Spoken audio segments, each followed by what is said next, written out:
Continuing education knows that at the end, students want to graduate, and we can help them do that because we take the time to really listen to their needs and we understand all the different options that are available across the campus for them.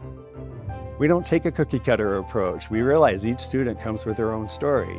So whether it's a part-time student looking to complete a degree program or someone just looking for online courses, we're there to connect them to the resources of the university.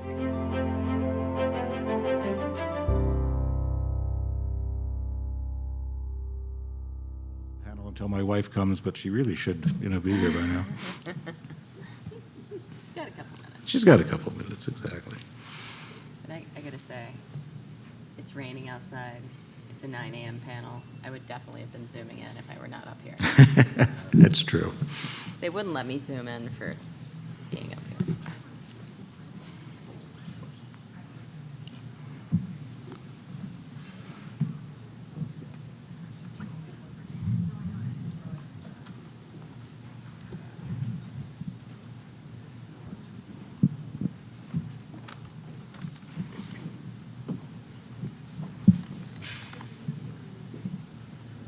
Go ahead. Okay. Good morning, everyone. My name is David Spiro. I'm a product marketing manager, and it is my pleasure to be your moderator today. Today is Friday, April 14th. It's 9 o'clock in the morning, and this panel is Competition to Collaboration: Can Climate Issues Unify Rivals? Something that, topic actually I'm very, very interested in. Before we get started, I would like to acknowledge that Boulder is on ancestral homelands, an unceded territory of indigenous peoples who have traversed, lived in, and stewarded lands in the Boulder Valley since time immemorial. Those indigenous nations include the Apache, Arapaho, Cheyenne, Comanche, Pawnee, Shoshone, Sioux, and Ute. One other thing that I'd like to mention is that we want to make sure that you have time to ask questions. Sadly, one of our panelists wasn't able to make it, so I feel quite confident we're going to have time for you to be able to ask questions. And here's the way we're going to be handling Q&A today. We're going to reserve time at the end, and we're using a note card system. So at any time during the session, simply raise your hand to request a note card and pencil from one of our producers. They'll come and find you. Please write legibly. The gray hair, I don't read as well as I used to, so I want to make sure that I can read them and give them the proper attention that they deserve. If you're a student, please note that on your card. Here we're talking about a student of University of Colorado, not a student of humanity, a student of climate change or whatever. And when you raise your hand it to the producer who will bring it up to me. I urge everyone to please make your questions brief and to the point. We have two really amazing, panelists here, and I spoke to them ahead of time asking, what they would like me to say about them. And it's a little different than the official bio because all of you have the ability to very easily read the official bios. So I'm going to start with Lizzie Shackelford. She is a former diplomat. She is currently with the Chicago Council on Global Affairs. She is very proud of the fact, actually I don't know if you're proud of it, I'm proud of you for it, very proud of the fact that she resigned rather than be a part of the Trump administration diplomacy corps. And like I said, I just think that is phenomenal. She is the author of the book, The Dissent Channel, American Diplomacy in a Dishonest Age, which is winner of the 2020 Douglas Dillon Book Award. And I might add, is for sale right outside this room. So, I suspect you could even get an autographed copy if you buy it here. Let's see. And just welcome, Lizzie.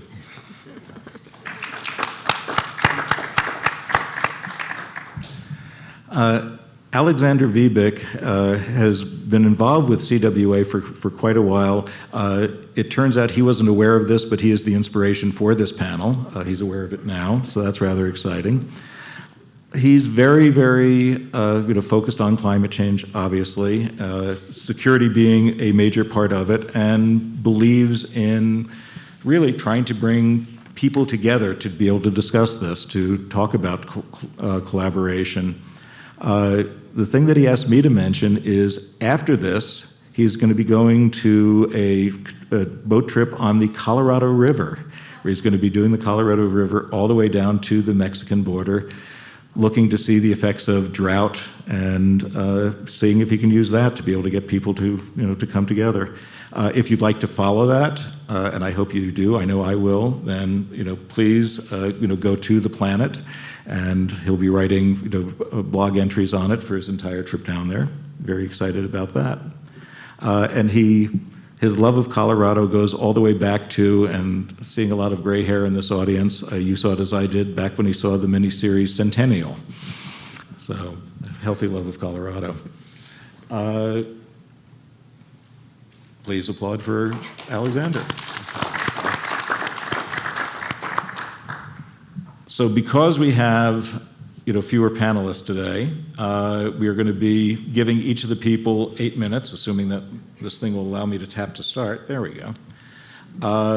So each person will have 8 minutes to talk, and then we'll have a little discussion here and take your questions. So Lizzie? All right. Okay, thank you so much. Thanks to all of you for coming out this morning. Really appreciate it. I guess the rain, I guess we're all happy to see that, but it definitely made it a little bit gloomier than yesterday. So I come from the U.S. foreign policy perspective, and so I'm going to talk from, I'm sure, a slightly more kind of negative realist perspective than Alex will. But for me, when I looked at the title of this panel, I saw U.S.-China competition and the obstacle that means to our ability to address climate change. U.S. foreign policy and really kind of global affairs writ large tend to, at any given time, be organized around an overarching theme. For decades, that was the Cold War. For the last couple of decades, it was the global war on terror. That was a U.S.-oriented issue, but it was one that affected everyone around the world. And now we have transitioned to a point where it is great power competition. For better or for worse, and I would say for worse, because the competition aspect of that makes it a lot harder to collaborate on the global issues that we all know we can only address together. I have a little bit of confidence in the fact that having a shared enemy does tend to make cooperation a lot easier. You can see this throughout history, you can see this throughout foreign affairs, the enemy of the enemy being my friend. And for all of us across the globe right now, climate change and our warming planet is definitely one of the enemies that we face and the things that are causing that. So my hope would be that we could find a way to make that the organizing kind of theme of global affairs. What if we were to say that instead of great power competition, we were looking at a decade ahead or decades ahead of global cooperation to try and face these challenges, these global challenges, which aren't only exclusively climate change, although many of them are linked to that somehow. But I think it's even easier to see now in a post-COVID, or in a, I don't know if we're post-COVID, but in a COVID-ish world, the challenges that we simply cannot address or protect ourselves from alone. So that would be the ideal situation. The problem is we have a little bit of a prisoner's dilemma if you're looking at the world from the perspective of either China or the United States. And I encourage people, when you try and kind of suss through these issues, it's easy to get a perspective on China when you hear what the message is coming out of Washington, which is adversary, competition, danger. But it's really important to look at these things and to better understand it, to look at it from the perspective of both China and the United States. And the prisoner's dilemma is basically that the best case scenario is that those two great powers, who are also the biggest causes of these challenges that we face, work together. The next best scenario is that each of these great powers decides of their own accord that it is in their own national security interest to pursue mitigating climate change and finding alternative sources of energy. The problem is, the more likely scenario is that if you're not entirely sure if someone else is going to lead this and meet you along the way and do the same thing, the cheapness of fossil fuels at this, currently, when you do not consider the long-term ramifications, the cheapness of fossil fuels means that if we are going to continue to rely and benefit economically from burning fossil fuels, China's like, well, we're not going to take the cost of doing that mitigation and transition. And vice versa, the United States is thinking the same thing. So that is ultimately the biggest challenge to our decision to cooperate more widely globally. So I would say the two biggest challenges that we face are the United States and China for exactly those reasons. And for those who might have been in the panel yesterday, I will say the biggest challenge with the United States taking more leadership on this is money in politics and special interests in politics. We don't want to be compelled to make changes by the rest of the world. We're very independent thinkers.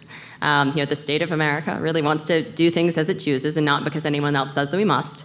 We have this money in politics, which continues to facilitate the use of fossil fuels. If you are at all surprised by that, look at the Biden administration. I mean, we're talking about the most forward-thinking US administration that we've had on climate change, and yet Biden recently approved a large Arctic drilling project. I mean, that's all you need to do to see the impact of how hard it is for US politics to get past the fossil fuel industry in order to try and make that progress. So I think the US is equally kind of our biggest problem. The second biggest problem kind of equally is China. And China's challenge is that they have this massive population that requires a lot of resources. Now, the good news there is that I think that even the Chinese government has realized that they cannot supply what they need to for their population alone through the use of fossil fuels. So they are investing in things, in alternative sources, and they're leading us on that in many different areas today.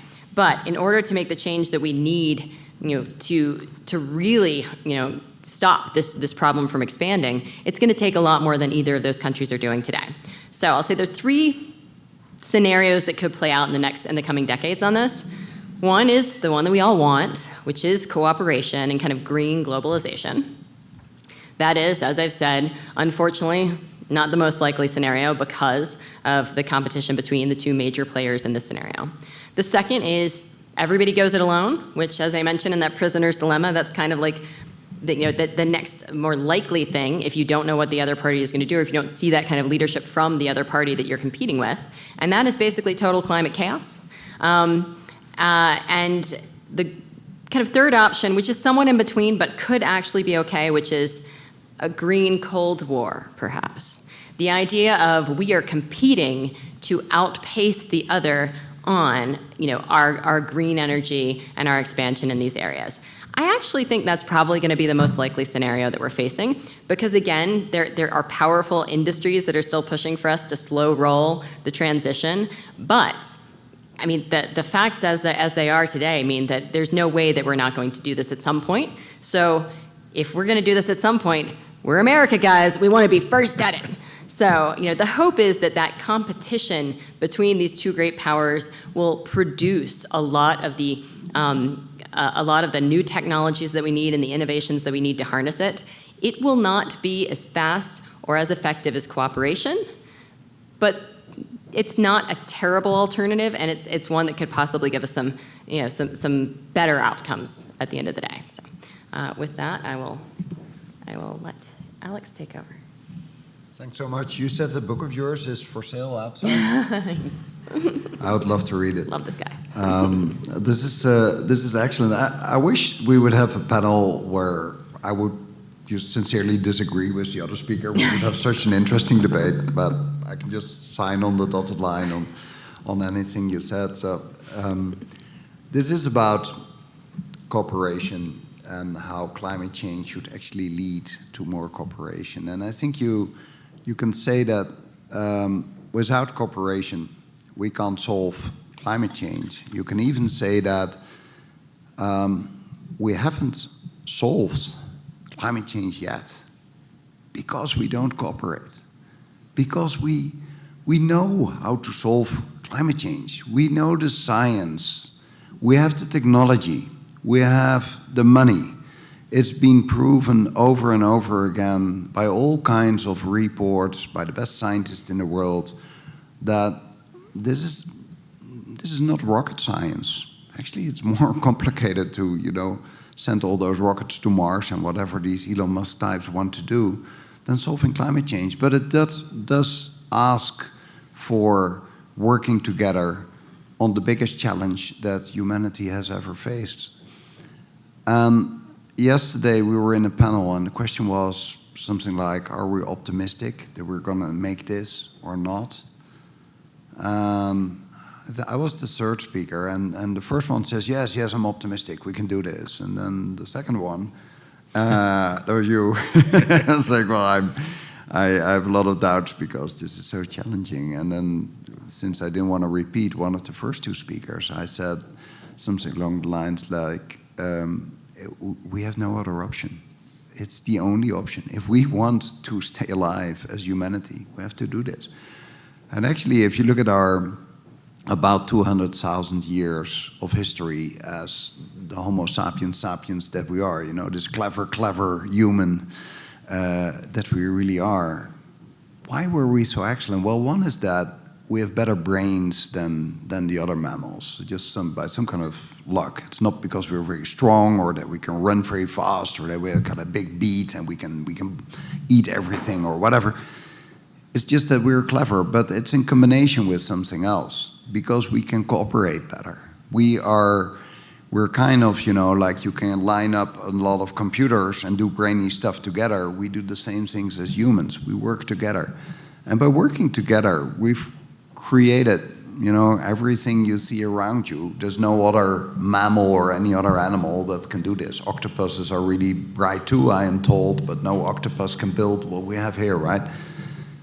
We were also so clever that we built nuclear weapons that we can just completely wipe out ourselves. That was a really brainy thing to do, right? We were so clever that we created climate change. We were the first thinking animal that is knowingly and willingly destroying the only planet we have. Because you can fly to Mars and you can go back to the moon and whatever. Those are horrible places. I mean, who wants to go to Mars, right? There's nothing there. No Starbucks or whatever gives joy in your life. I would prefer to stay on this planet and keep it nice here. So we have to work together to do that. Now, will climate change, with all of its effects, will that,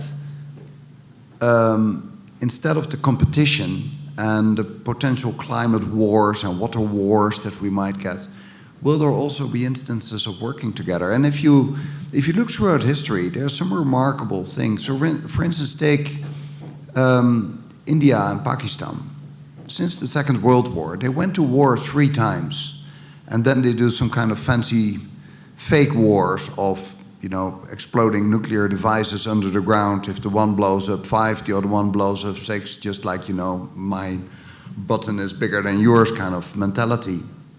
But even during those wars, the cooperation they had on water, which is essential for life, it's water cooperation and climate cooperation is very much the same thing.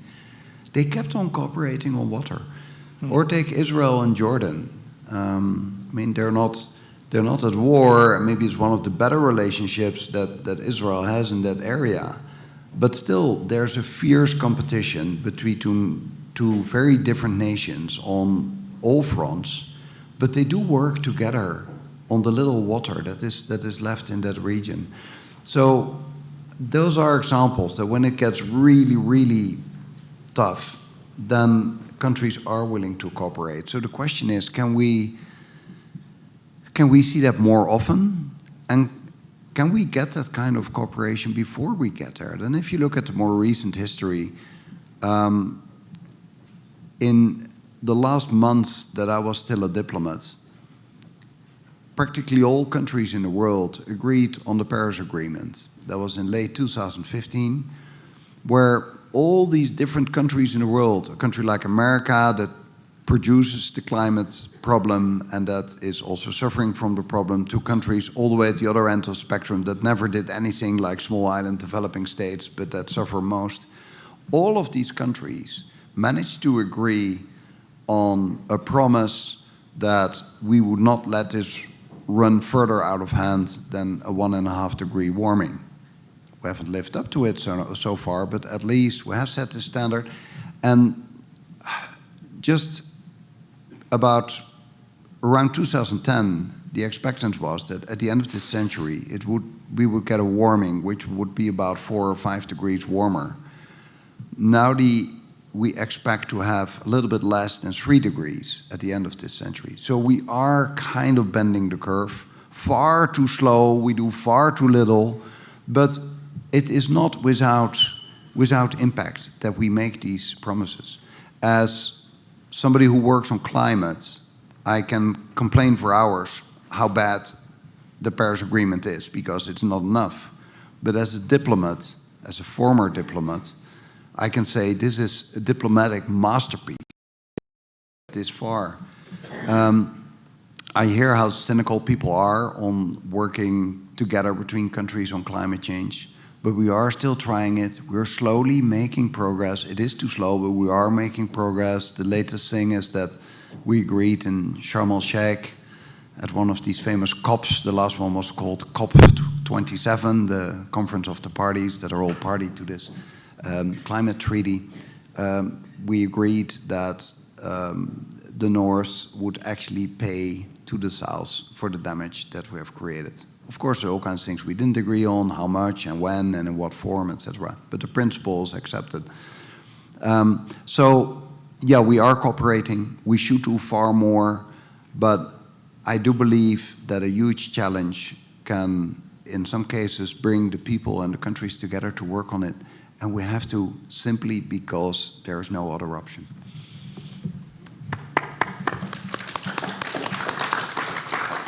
I don't even think he looked at the clock, and he just did exactly 8 minutes. I think you're right. It was impressive. So, something that both of you touched on, which I thought was really important, is people really recognizing the importance of the problem. And this group came here because they do understand it. I heard an analogy last night that really resonated with me that I'd love for you guys to address, and that was somebody saying, all right, all of us have heard the advice of, if you want to lose weight, eat less, exercise more. And we all know friends who have had serious health issues, and they know that that's the solution, and they still don't hear it. In terms of climate change, how do you really get people to, particularly governments, to hear and act on it? I loved your example, and I had not heard of the two countries working on water before, because they really understood the problem. How do we get that problem, this problem understood well enough so that it's like, no, we really do need to take action? Because I think you're right. Only if we recognize it as a major problem will we get that. I would start by saying that, as with humans, the same goes with kind of countries and governments, which are all just made up of people. And so the times when I've seen people that I know change their behavior when it was really hard was when they faced a real scare, a life-threatening scare, something that made them think, wow, okay, I've known for years that this is a problem, whether it's my cholesterol or weight or whatever, but it takes this near-death experience scare to make people really change their behavior. And I think that we're in the same space of that with climate change. And if you look over the United States in the past couple of years with the fire seasons, as all of you are very well aware, with the drought problems we've had in parts of the country, with the increasing severity of storms and floods in different places, I actually think the last couple of years have made it really hard for even the most kind of stalwart people who want to ignore it be able to ignore it. And on kind of the government side, the sheer dramatic increase in costs of addressing all of these natural disasters has really started to make it harder for us to just act as though it's business as usual. I think if you look at a place like China, it was a couple of years ago, they had that serious internal flooding that killed a lot of people inside their subway system, in an internal part of the country. I think things like that are waking up China to the fact that they need some kind of solutions to address it. I think food scarcity to a large, very highly populated country like China is starting to really be a wake-up call. So I think we're starting to approach those points where it is really, really scary. Some of us for many, many years have been looking and being like, how can you not see what's obviously happening? But it's gotten more extreme. Now the problem is, what we know with climate change is that the results and the impact have been written years ago, right? The causes are released into the atmosphere, and we've got this kind of lag of the impact that affects us. So it's not happening fast enough. Much like with humans sometimes, maybe you finally decide you're going to start exercising and stop smoking or whatever it is that you need to, and maybe it's too late. And that's my concern, is that we might be too slow. But I think it takes those real sharp in-your-face scares. I think it might also be kind of motivating for other countries if a country that really likes to lead, and we are now in a country that historically has liked to lead worldwide, is actually leading on the most important issue of our times. It can motivate other countries if the US would really lead. I mean, just to take one parallel, when the First World War started, the uniforms of the soldiers, but especially the uniforms of the officers and the higher ranking officers, were very colorful with all kinds of plumes and red and blue and yellow, etc. You see them on the old pictures. And then Germany and France were in this kind of, they were both dealing with this challenge, was not climate change, was like winning the First World War. And then a French high-ranking officer wrote to his superiors, "We have now found out that the Germans have changed their uniforms. They are now in colors of gray and khaki and whatever. We can hardly see them. It's very difficult to kill them. So I propose that we abolish our beautiful uniforms and we put on some camouflage kind of thing." The guy lost his job and was sent back to Paris to some kind of desk job because this was such a disgrace for the army. But they learned their lesson. They saw how the other party was dealing with how to win this war and that they actually changed their behavior. So maybe it could be inspiring if a country like the US is really leading. And this administration that you have now has made tremendous progress in not naming it climate change, but calling it fighting inflation and all kinds of other titles. But there's a lot of, building infrastructure, whatever words they use. But there's a lot of climate action hidden in there. Of course, it's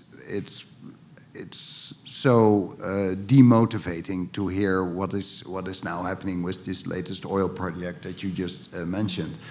But at least there is a positive mood. But one thing that Lizzie just mentioned is good to repeat, that if the powers, those that are in power and that have influence, the old guard, the oil industry, when they have assured at their highest time of power that they could influence politics in a disastrous way for decades to come, by this whole Citizens United, I mean, that is really something that is hampering progress.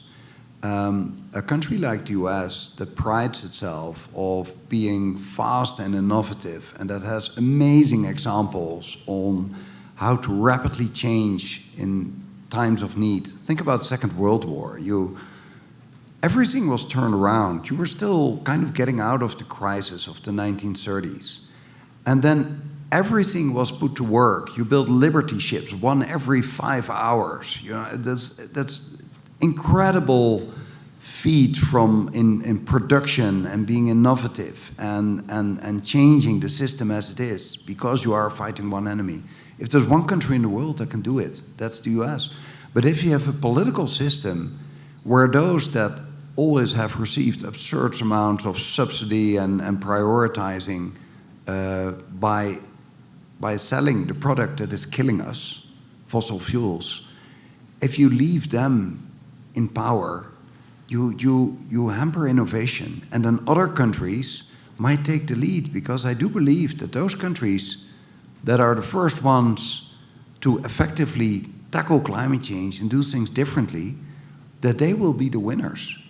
And for a country that loves competition, and I know the US does, from sports to politics and anything in between, I think you should change your act, and that means changing your politics. So, have a first question from a student. How do you see changes to international cooperation with young people that have grown up in the era of climate change as they start to move into positions of more power? I mean, I do think when we often get this question of what gives you optimism, a big part of that is the young people coming up who understand this better than anyone else and who are going to pay the biggest cost for what we've seen.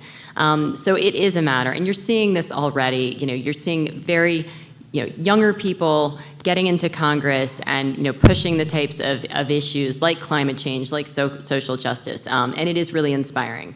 I like to encourage people also, young people, to get into foreign service and diplomatic work and work in the federal government.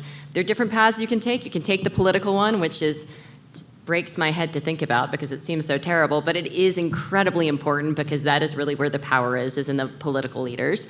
And then you've got the kind of civil servant route in the federal government, and that's where you're seeing people who are, being parts of these negotiating teams. They're the ones who are out there trying to seek and reach agreements with our friends and our adversaries on issues that affect all of us. So I think that we've got a lot of possibility coming from those generations that are coming up because they're entering into careers at a time where this is at the foremost of your mind.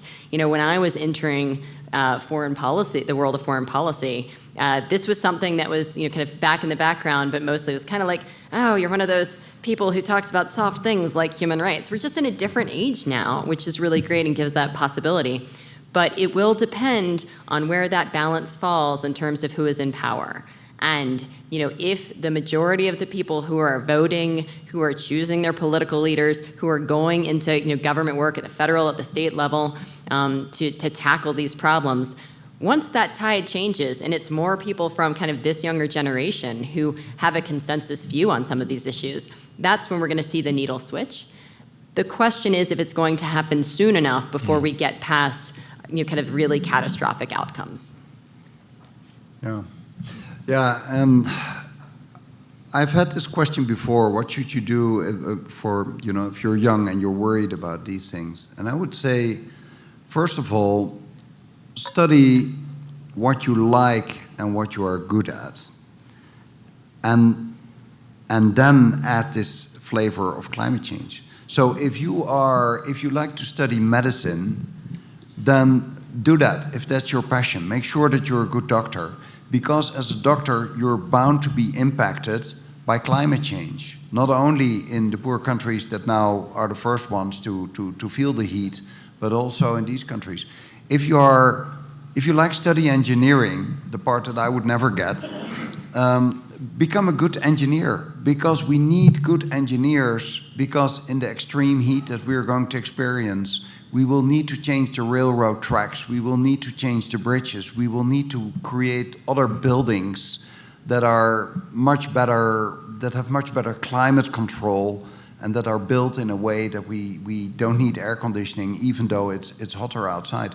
So anything that you are good at, including if you have an interest in international politics, because we really will need good diplomats now that the stakes are getting so much higher. Go for where your passion lies, and be prepared to work under completely new circumstances, new challenges, and face those. And I'm often in touch with young people, and they get it. I mean, they really, the young generation, there's not one of them that is asking, is climate change really true? I read somewhere that it's all a hoax. I mean, the word hoax comes from an old fat man who sat in the White House, not knowing anything about science, not reading not even newspapers. If you have those kind of leaders, you're not going to prepare your country for this century. So let in that young generation that is much better than my generation, seeing what the challenge really is. And give them soon the power and the tools that they can work on a better century, because they're more motivated for the very simple reason that they realize that they will stay much longer on this planet than I will. So it's more in their interest to do more. So yeah, embrace the younger generation, get them on board. Thank you. Can you speak to how U.S. partisan divisions hinder international cooperation on climate? Yes. That's a good answer. I mean, they really do a lot. And I think if you want a good example, kind of look back to the Obama era when we had actually more kind of we had some big diplomatic agreements that were pushed through during that time. I mean, not even speaking specifically about climate change, but look at the breakthrough that we had with Cuba, look at the Iran nuclear agreement. These are things that were huge shifts and changes where the president and the executive branch realized that they did not have a cooperative Congress to work with. So President Obama was like, we're just going to go it alone. And then what happened as soon as President Trump, came to office was he just simply undid it, because those are the types of things, if it's not ratified by Congress, if it's not something that's enshrined in our law, it is very easy to undo. So that partisanship, that partisan discord over the issue of climate change is a massive hindrance to sustainable systemic change in our approaches and to our ability to get international agreements on this that we can really follow through on. And I will say, it has done tremendous damage to our ability to lead on major global challenges that the rest of the world was able to see us, specifically on the Iran nuclear deal, just walk right away from that.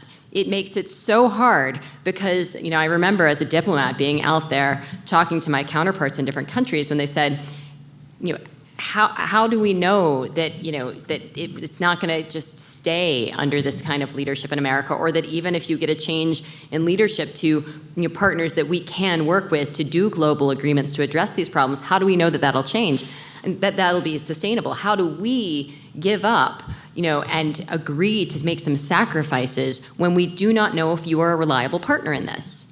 That did huge harm to the ability of diplomats to get work done around the world. So I would say it's a tremendous challenge, and I don't think that we're going to be able to recover from the reputational damage of that period anytime soon.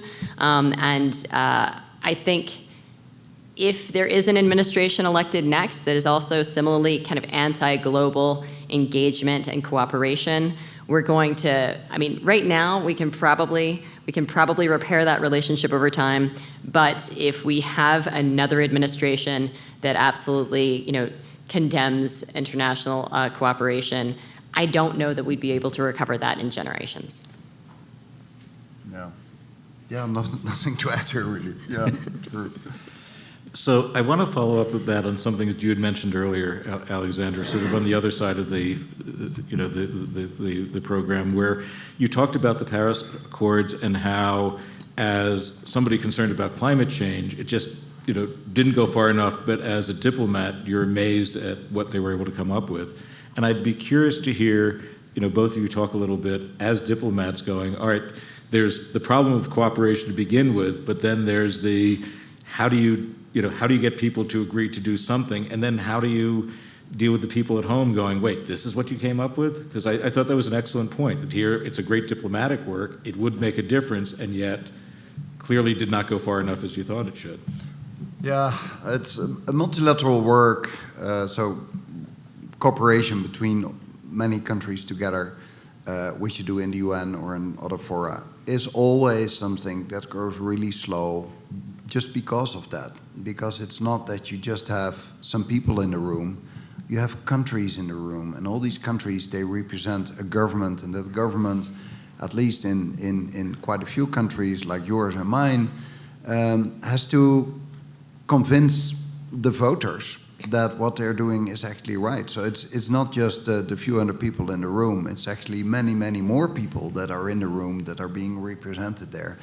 So progress goes extremely slow.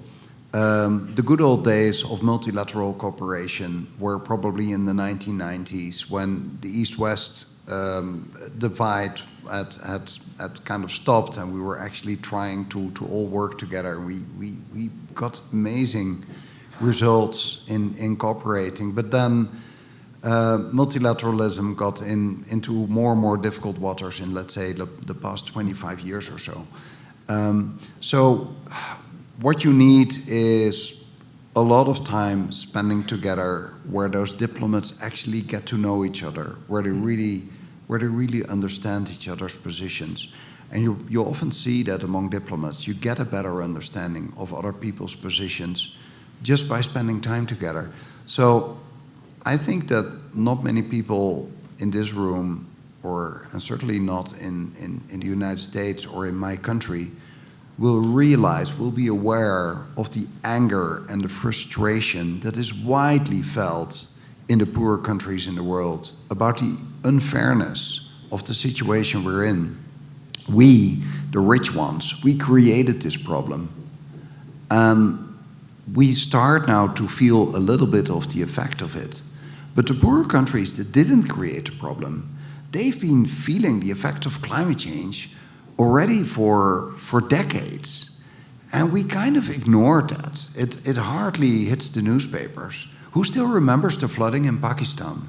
We talk about a disaster of billions and billions. We talk about a 5% loss in the GDP. We talk about a third of the country being underwater. That would be, let's say in the US, if you draw a north-south line through Boulder and anything left of on the left side of Boulder, on the west side of Boulder, that's about a third of your country, would be underwater. Imagine that for a moment. So you would lose anything that you have there from California to Montana and anything in between. That is a third of your country underwater. That happens in Pakistan. It hit the front pages in the New York Times and so forth. Maybe it got on the front page. I'm not even sure. I think most people in the street don't even remember.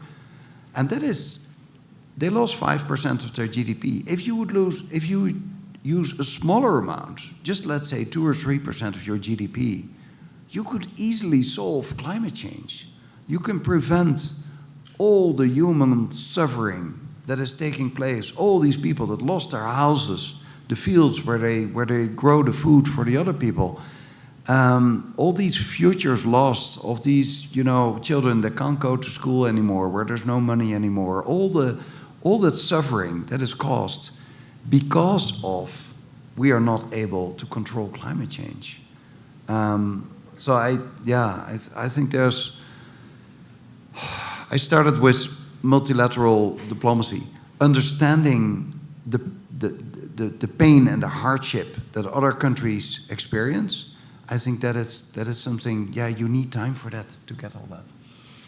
I would just add that compromise innately can feel pretty underwhelming. And diplomacy is a long game in which you make progress in inches, not feet or miles. It's also a lot of talking to people over many, many years. It's not the kind of stuff that makes the great fodder for movies, for example. So I don't think a lot of the American people fully understand what goes into these types of things. And for me, just a way to kind of bridge that divide and kind of adjust expectations. Yes, we need to do more, but if you need to do more together, it is slow. You must compromise, and it's not ever going to be exactly what any party at the table wanted.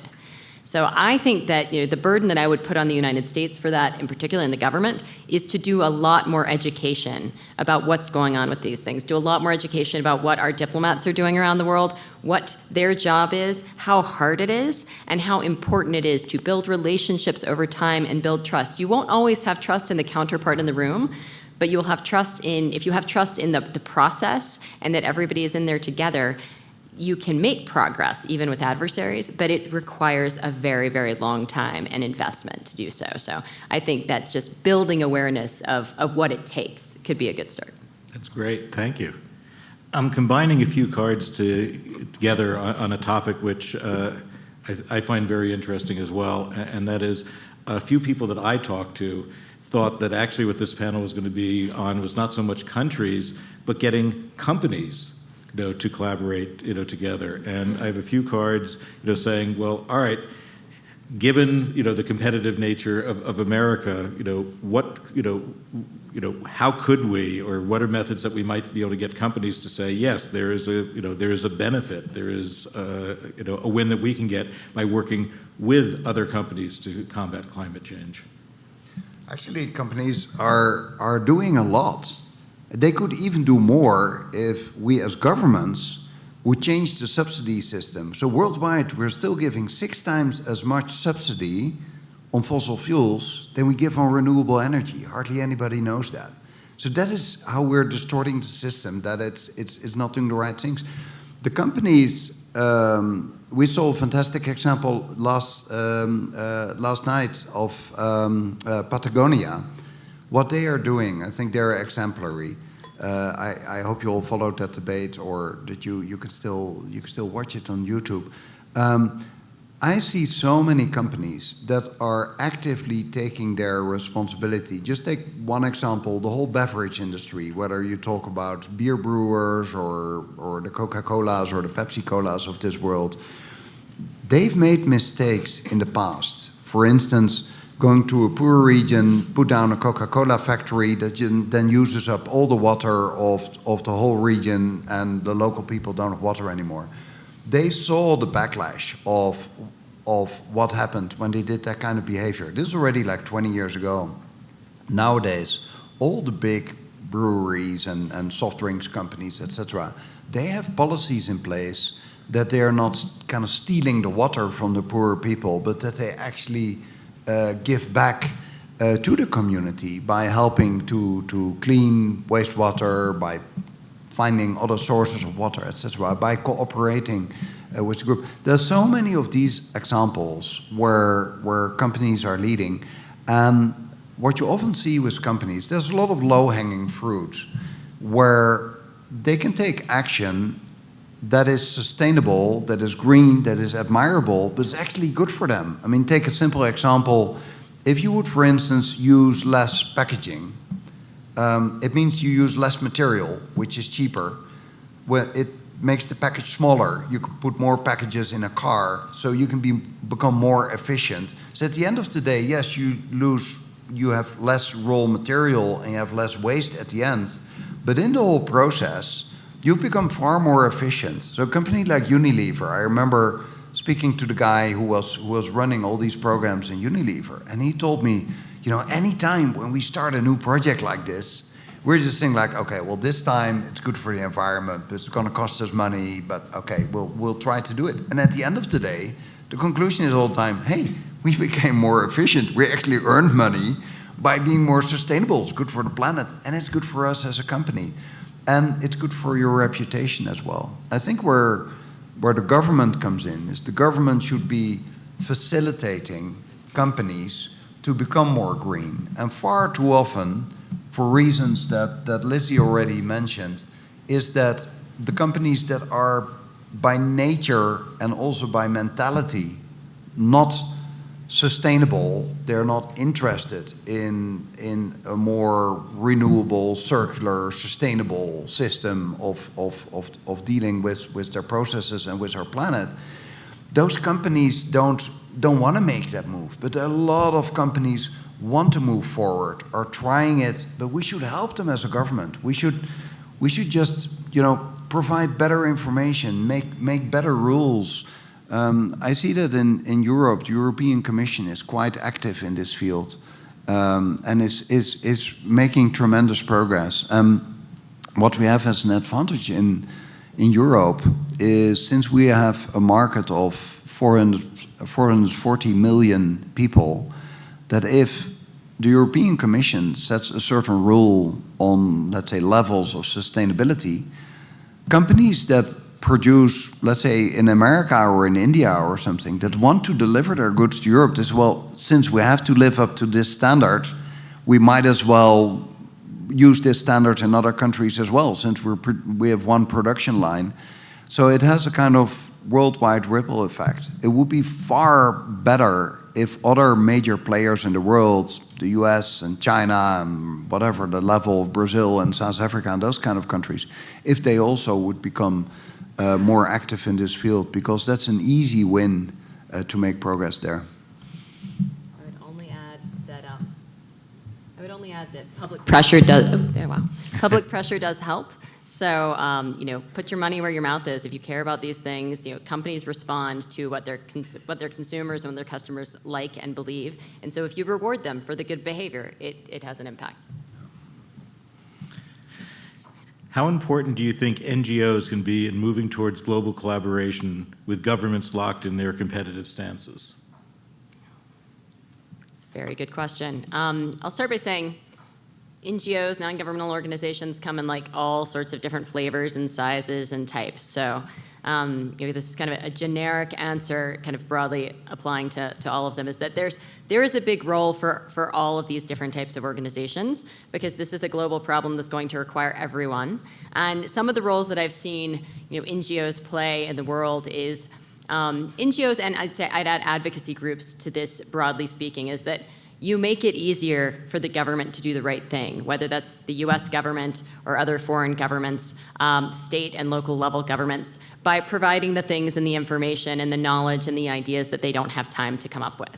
I will say, as a US Foreign Service officer working in some pretty hardship places, I didn't have time to kind of sit back and think through, wax poetic on what the best solution might be for X problem, because I was constantly putting out fires and dealing with things. And you're coming up against things like the fossil fuel industry and other industries that have a lot of money. And what they have is they don't have NGOs and advocacy groups, they have lobbyists. And so they are putting money into this. They are writing reports that explain to various congressmen why it's actually fairly green to do blah, blah, blah that is not green.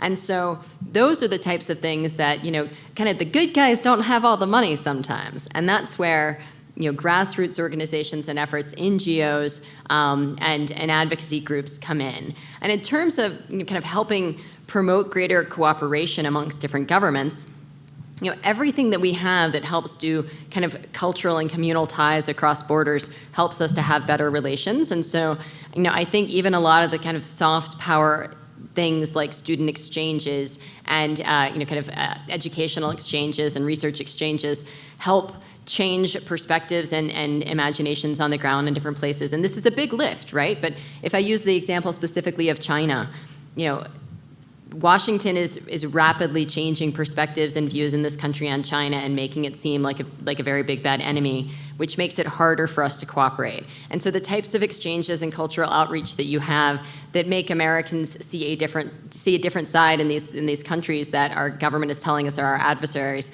can help make cooperation easier, because it makes the lack of cooperation and adversarial activity less palatable in the American public, and things that are less palatable by the public are going to be less politically palatable for them as well. I've worked a lot with NGOs in my time, when I still do a lot, but also in my time as a diplomat. And just two examples. One that I was not really involved in, but that I was following, was the Dniester River. It's a river that runs through 4 countries, from Russia, Ukraine, and I think it's Moldova and Romania. I'm not really sure in that area. There's 4 countries, and they needed a treaty on how to deal with, the water, the waste, the volume of the water that goes from the river from one country to another. It took them 17 years to negotiate the deal, and after like 14 years, they were still nowhere, because those 4 governments they couldn't work together in those days. Nowadays, it's unimaginably worse, of course, at least between 2 of the countries that I mentioned. But how did they finally make this deal? And this is all pre-wartime. It were the NGOs, that was the people on all sides on the river that were actually getting in touch with each other, and at a certain moment sitting in a room like, okay, can't we do it like this? And then all of them went back to their governments, and they finally broke the deal. But another example where I've been highly involved in for 6 years actually is the issue of landmines. No government in the world was actively thinking about landmines. We had an international treaty about landmines in the Certain Conventional Weapons Convention, Protocol 2, for the ones that like to hear different difficult words here. We had a treaty which basically said you can use as many landmines as you like, but be a little bit careful, And that was horrible. That was done by consensus with all countries in the world. And then there were NGOs like Handicap International that were actively working in countries like Cambodia that weren't dealing with landmines so much. They just dealt with people that, lost a leg. It could have been a car accident or anything else. And they, at a certain moment, started to raise the alarm. They said, we see now so many people that lose legs and limbs by landmines. We don't know anything about landmines, but you have to do something about this. And this was then picked up by other NGOs. And they created a worldwide movement where thousands of NGOs united in one kind of umbrella NGO, the ICBL. And they said, we need an international treaty that just says, simply forbid these landmines, the interpersonal mines, the small ones that blow up people, then and those are the real killers. I mean, that is really a weapon of mass destruction. And they started this worldwide international lobby, and that finally led to what became known as the Ottawa Convention. And the result of the Ottawa Convention is that only a fraction of the people that used to die of landmines are now dying because of landmines. That is the power of NGOs, and it is something, if you get active on a certain issue and you unite, you can actually be an effective tool against the traditional powers, those that have the money, the big companies, etc. You can be really powerful. So the first thing is vote for the right party is not the right word here. Vote for the proper party to vote for, and make change. But if you have more time on your hands, be active, unite with other citizens, because that is the real Citizens United, if you actually speak as citizens. Here's an interesting question that came. You know, we talk, for obvious reasons, about U.S. and China and climate change. What about Russia? You know, both as a major country, and also does its military ventures enter into really any of our negotiations, including maybe with China? So where does Russia fit into this?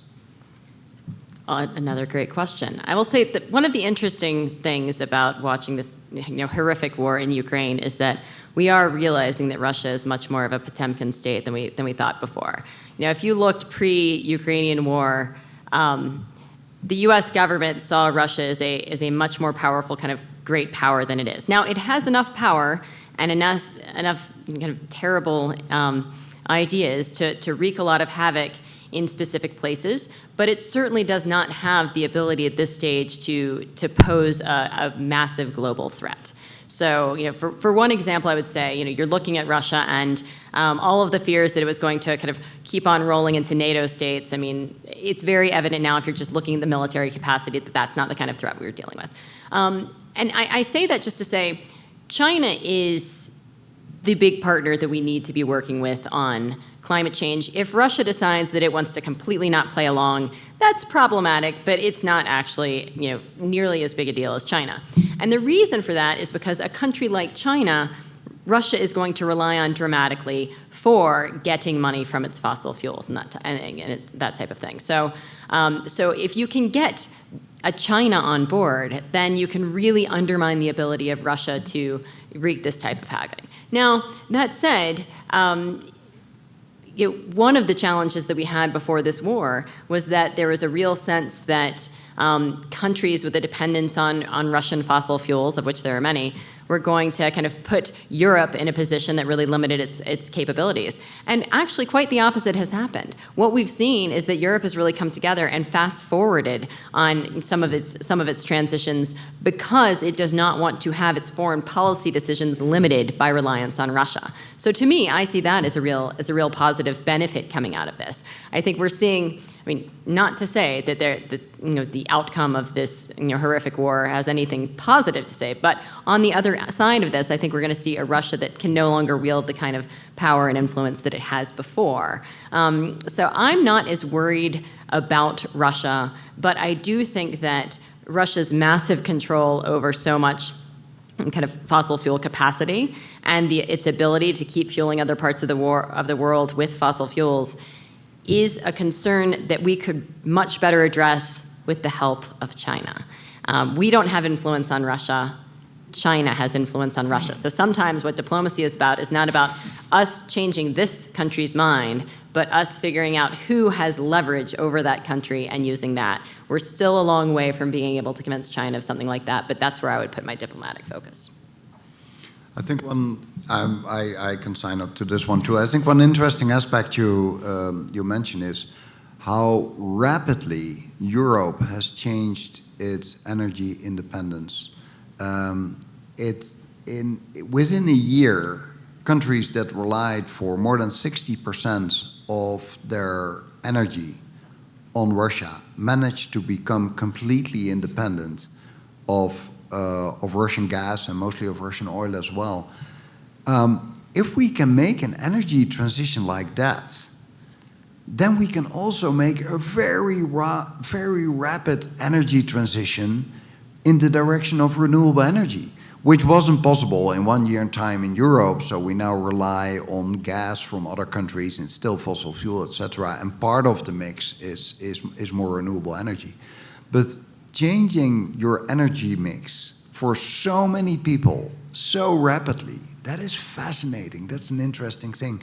To come back to your question on Russia and China, Russia is basically a petrol station, not selling much petrol anymore. I mean, the economy of Russia is something like Italy or the Benelux, you know, the Belgium, Netherlands, Luxembourg. That's comparable. So it looks huge on the map, especially on these Mercator maps you mostly see, which even enlarges Russia as if it wasn't big enough yet. So it's an enormous country. They do have nuclear weapons. They do have, to a certain extent, unpredictable government. So it is, we have trouble on our hands. But yeah, I mean, they lost a lot of their power that they had through the oil and gas reserves because of everything that happened. They've lost a lot of their reputation as well, because it turns out that all the money they've invested in their military in the past 20 years probably ended somewhere else. I don't know, in Cyprus or something, but not in the army. And the weapons they had and a lot of the personnel they had, they're losing in this horrible war now, which I hope will end as soon as possible. China is, of course, the American-China relationship is essential. Just one more thought on this. When we talk about countries like Russia and China, we think about, you know, their governments. We don't talk about democracies here. In all these countries live people like you and me. They were just, you know, they were born there. That just happened to them. They're stuck with this government.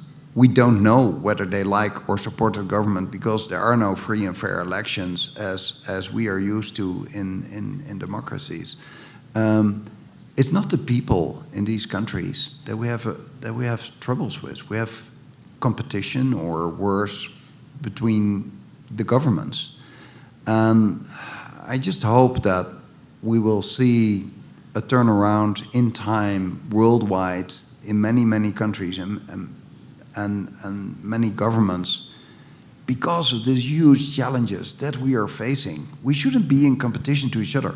We have a global threat. We have a set of global threats.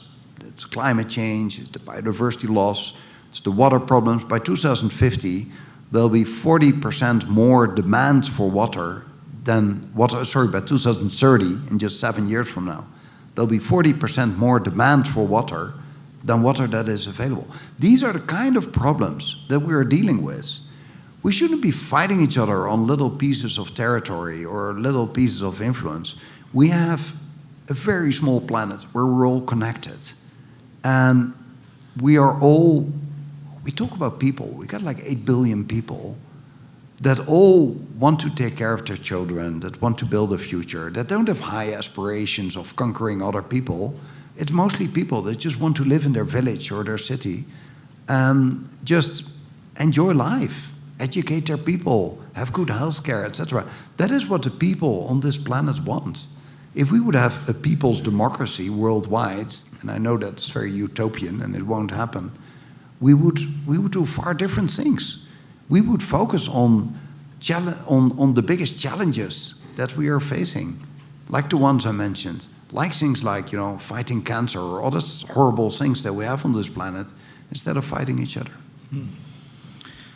That actually segues nicely into the next question that I wanted to ask you. A theme that I've heard in a number of panels really is people, the people in the audience, looking at these huge problems, feeling fairly helpless, and thinking, well, what can I do? And feeling that some of the things that they do just are inconsequential. Really, does putting solar on my house make that much of a difference? And the answer at some level is yes.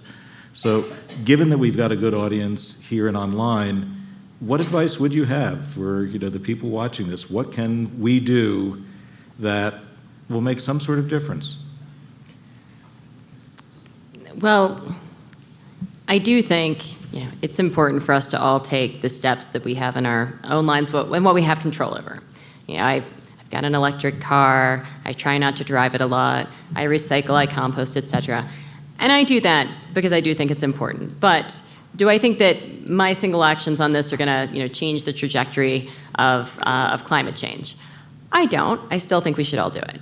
What I do think will change the trajectory is political decisions in our country and in other countries around the world. And that is where the obligation is on all of us to play our part. We are fortunate enough to live in a democracy. We do come up against big money competition on the issues that we care about, but that does not mean that we do not have power in and of ourselves, and when we organize, and when we collectively play our role. Your constituents, you are all constituents of people in Congress. You have representative, you have senators, you have the president, you have your state level governance and local level governance, and you have an impact on all of that. It might be small, but it is frankly all we got. And so I heavily, heavily encourage people to be active citizens. Democracy is not a spectator sport.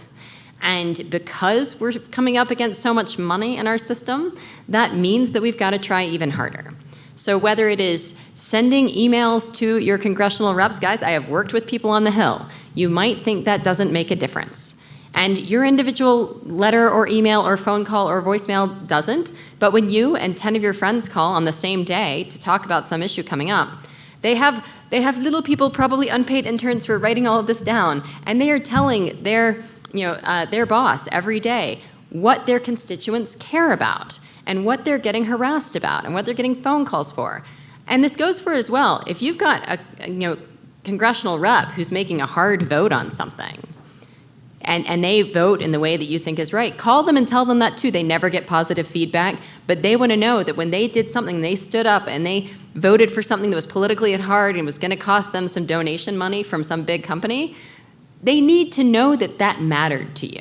So that's my vote out there. Yes, do all of the things, solar panels, walk when you can, all of that. But the way that we're going to find change is by putting pressure on our elected officials to make that change happen.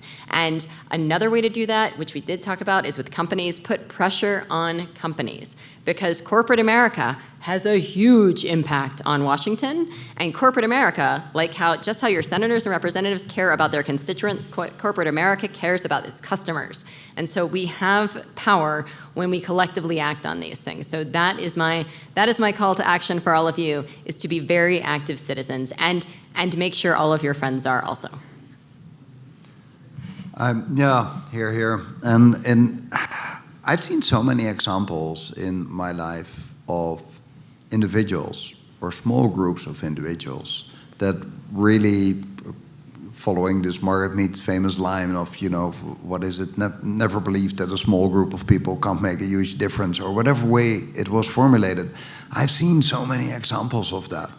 So what you can do, I would say, there's basically three things. One is vote and do everything else that Lizzie just advised you. Second, try to fly less, because that is really a thing where you as an individual can really make a difference. I know it's very difficult not to fly completely. I mean, I experienced it myself as a Dutchman living in North America, having family on two sides, having work on two sides. I have in the past years, a lot of offers, living in the cold of Ottawa, and you get an offer in April to fly to Greece to do a few talks, and they add a week of holiday to it. I've refused it, and I got a lot of those kind of examples. I don't fly for just one meeting, etc. So I really try to do less, and you can do too. It doesn't mean you shouldn't fly at all, because that is too hard for a lot of you, I think, but try to not fly. So not flying. The other thing is, stop eating meat. It's better for your health. It's certainly better for the health of the animals that we're talking about. And it's good for the planet, because that really makes a difference too. So try to, I don't eat any meat, but try to eat less meat at least, and certainly red meat. So those are like three things I would say, and of those three, voting is the most important. Another thing, a last thought on all this, it is important that you try to do these things, because there's a moral aspect to it. We are, all the people in this room are part of the, at least 1% elite of the world. I mentioned 8 billion people. You are in the richest nation in the world, and you're living in Boulder. You are the little elite. The changes that you make are far more important individually than somebody living in a village in Somalia, if that person is already living very sustainable, because there basically isn't anything. So your changes matter, and it is important that if the whole world is facing a challenge like this, that we don't just sit on our hands and think that the government will solve it or that big business will solve it. Anything you do individually is important, because it makes you part of the movement to move to a different world. And a very last thought, just personally speaking, in late 2015, I left the Dutch government. I used to work as a diplomat. And I was sitting at home and not knowing what I was going to do. And then some people asked me, can you talk about climate change? So I put some slides together and made some notes, and wasn't really sure what I was going to do. And I was speaking in a place like this. And then suddenly I was asked on other places, and I started to talk in all kinds of conferences. I started to write about it. I started to do online talks, etc. You can have an influence. I've now 500,000 people following me. I hope it makes sense what I'm saying, but as long as they follow me, I keep telling them, vote for the proper party and stop eating meat, etc. That's it. And you have absolutely talked well. Very, very quickly, I want to thank our panelists for taking the time to be here. Thanks. I encourage you to follow Alexander's trip through the planet. Very excited to hear that. And I encourage you to buy Lizzie's book. Thank you so much for showing up today. Yeah. Thank you.